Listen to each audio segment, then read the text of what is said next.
Hello friends, welcome back to my YouTube channel free class. મિત્રો, આજે આપણે ધોરણ 8ની સ્વાધ્યાયન પોથી ભાગ 5નું સોલ્યુશન જોવાનું છે, જેમાં છે ચેપ્ટર 2 ખેલ મહોત્સવ. જેમાં પ્રશ્ન પહેલો છે અનુલેખનમ કરોતુ. અનુલેખન કરવું એટલે જોઈને લખવું. અહીંયા જે પેરેગ્રાફ આપેલો છે તે તમારે સારા અક્ષરે જોઈને લખવાનો રહેશે. ત્યાર પછી પ્રશ્ન બીજો આપેલો છે પરિચ્છેદમ પઠિત્વા પ્રશ્નનામ ઉત્તરાણી લિખત. આ ઉપર પેરેગ્રાફ આપેલો છે તે વાંચીને નીચેના પ્રશ્નોના જવાબ લખવાના છે. બાલિકાયાः પહેલાનો જવાબ છે નામ હેમવતી અસ્તિ. બીજું હેમવતી ગોદાવરી નદી તીરે નિવસતિ. ગોદાવરી નદ્યાः જલમ શીતલમ અસ્તિ. હેમવતી પ્રતિદિનમ નદી તીરે વિહરતિ. અને પાંચમું છે હેમવતી હરિણી પાલયતિ. હેમવતી કેમ પાલયતિ? તો કે હરિણી પાલયતિ. ત્યાર પછી પરિચ્છેદમ પઠિત્વા પ્રશ્નાનામ ઉત્તરાણી લિખિત. આ પરિચ્છેદ આપેલો છે ફકરો, તે પેરેગ્રાફ વાંચીને નીચે આપેલા પ્રશ્નના જવાબ લખવાના છે. જેમાં પહેલું છે તેનો જવાબ છે આચાર્યવર્યઃ અષ્ટભ્યામ કક્ષાયામ પ્રવિશન્તિ. બીજું શારદા એકામ સૂક્તિમ પઠિતવતી. વર્ગખંડે સંસ્કૃતસ્ય કાલાંશઃ પ્રચલતિ. ચોથું છે સર્વે છાત્રાઃ વદન્તિ આચાપયુતરઃ વયમ સાદરમ નમામઃ. અને ત્યાર પછી છે સુંદરમ ઇતસ્ય શબ્દસ્ય સમાનાર્થકઃ શબ્દઃ ગદ્યખંડે ક અસ્તિ. તો કે સમીચિન્મમ એ જે છે સુંદરમનો સમાનાર્થી શબ્દ છે. પ્રશ્ન 4 છે કે આપેલા વાક્યો જે છે તેને સંસ્કૃતમાં લખવાના છે. તેમાં પહેલું છે બાલકાः ક્રીડાંગણે ક્રીડન્તિ. મમ ગ્રામે એક તડામ અસ્તિ. મશકમ ગીતમ ગાયતિ. ત્યાર પછી છે ઘેટું જંગલમાં જાય છે. મેષઃ વનમ ગચ્છતિ. બાલકા પ્રસન્ના સંતિ. સૂર્યોદયઃ પ્રાતઃ ભવતિ. મમ પરિવારઃ સંસ્કૃત વદતિ. મારો પરિવાર સંસ્કૃત બોલે છે. તો કે મમ પરિવાર સંસ્કૃત વદતિ.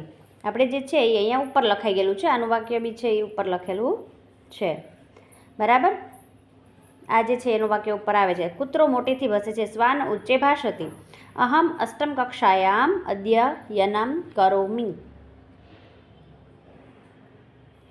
ઉદાહરણ અનુસાર વાક્ય પરિવર્તન કરવાનું છે. યુવકાઃ ગચ્છન્તિ. લિંગ પરિવર્તન છે. ક્રીડકઃ તો કે ક્રીડકાઃ ક્રીડન્તિ. છાત્રાઃ પઠન્તિ. અર્ચકાઃ અર્ચન્તિ.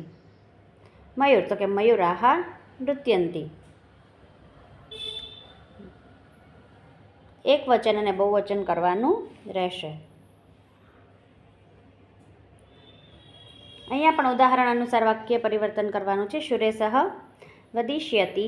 ગોપાલઃ ખાદિષ્યતિ. સંતોષઃ ચલિષ્યતિ. રાજેશઃ ધાવષ્યતિ. તરુણઃ તરિષ્યતિ. ચિત્ર જોઈને નીચે 5 વાક્યો લખવાના છે મિત્રો. પહેલું છે ચિત્રે ગ્રામ્ય જીવનમ દ્રશ્યતે. ગ્રામે બહની ગૃહિણામ સંતિ. જનાઃ સ્વકાર્યવસ્તા સંતિ. પશવઃ ચરન્તિ. વાતાવરણમ શાંતમ રમણીય ચ અસ્તિ. ત્યાર પછી બીજું ચિત્ર આપેલું છે. તેમાં 5 વાક્ય લખવાના છે. અસ્મિન ચિત્રે એકમ ક્રીડાક્ષેત્રમ અસ્તિ. ક્રીડાક્ષેત્રે બહવ બાલકઃ ક્રીડન્તિ. એક બાલકાः કંદુકમ ક્ષિપતિ. એક બાલકાः દીર્ઘલગ્નમ કરોતિ. કતિ બાલકા ધાવતિ. અહીંયા પણ તમારે ખેલ મહોત્સવ અને મમ વિદ્યાલય વિશે 5 વાક્ય લખવાના છે. અસ્માકમ વિદ્યાલયે પ્રતિવર્ષ ખેલ મહોત્સવ ભવતિ. અસ્મિન મહોત્સવે વિવિધા ક્રીડા ભવતિ. ખેલ મહોત્સવે ધાવનમ કબડ્ડી ક્રિકેટ સંતિ. વિજેતૃભવ પુરસ્કાર દીપન્તિ. સર્વે છાત્રા હર્ષેણ સહભાગી ભવન્તિ. પછી મમ વિદ્યાલય વિશે છે. મમ વિદ્યાલય સુંદરમ અસ્તિ. બીજું વાક્ય છે મમ વિદ્યાલયે ઉત્તમઃ શિક્ષક પાઠયન્તિ. પછીનું પેજ નંબર 58 ઉપર છે વિદ્યાલયે વિશાલમ ક્રીડાંગણમ. વયમ પ્રતિદિનમ પ્રાર્થના કુર્મઃ. મમ વિદ્યાલયઃ મમ પ્રિયઃ અસ્તિ. ત્યાર પછી મમ પરિવાર એટલે કે મારા પરિવાર વિશે આપેલું છે. મમ પરિવાર સુખી અસ્તિ. મમ પરિવાર પંચજના સંતિ. મમ પિતા કર્મઢ અસ્તિ. મમ માતા સ્નેહવતી અસ્તિ. મમ માતા ગૃહકાર્યમ કરોતિ. મમ દિનચર્યા વિશે લખવાનું છે. અહમ પ્રાતઃ 6 વાદને ઉત્તિષ્ઠામિ. दन्तधावनं कृत्वा स्नानं करोमि। अहं सप्तवादने विद्यालये गच्छति। अहं 12 गृहम् आगच्छति। अहं 2 क्रीडन्ति। मम ग्रामः विषये लखवानुं छे। मम ग्रामः सुन्दरः अस्ति। ग्रामे बहवः वृक्षाः सन्ति। ग्रामे विद्यालयं मन्दिरं च अस्ति। ग्रामे एक पुष्पविला अस्ति। ग्रामे एक पुस्तकालयः अस्ति। મિત્રો, અહીંયા આ યુનિટ પૂર્ણ થાય છે. હવે ફરી મળીશું નવા સ્વાધ્યાય પોથી સોલ્યુશન સાથે. Thank you friends.